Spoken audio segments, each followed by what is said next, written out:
is what really is the greatest opportunity during this holiday season.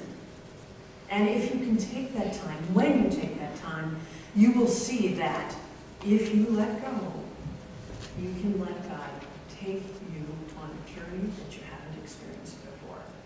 I'm so grateful for the people that continue to show up in my life to teach me things about myself, or to maybe help me hone something that I worked on 20 years ago. It's a never-ending spiritual journey for all of us. And do celebrate yourselves as we celebrate this season. And let that consciousness grow within, and see what it's like for you. Get into being rather than doing. Don't worry about the checkbook. Don't worry about the families.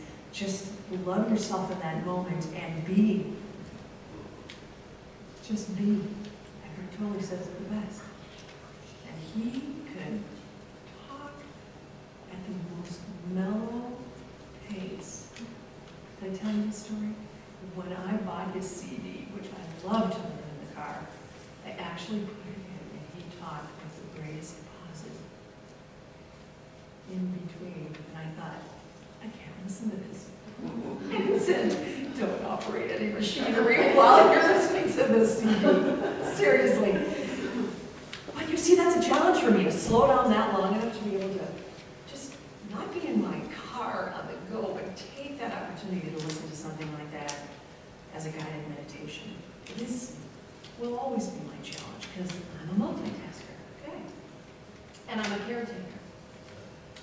But I'm also a woman who loves her children and her family and her friends, and this great consciousness that has been a gift given to me. And I hope in my life that as I raise awareness in my own life, in my children's lives, that I can also use it in my art and touch people.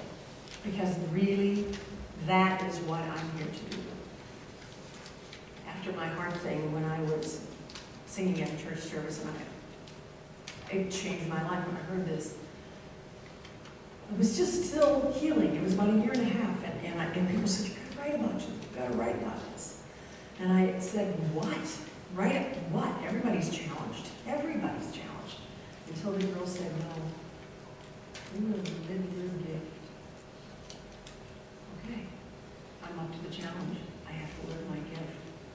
And I hope someday that I can write that down and offer that as a legacy to my children. If you guys want to read it, great.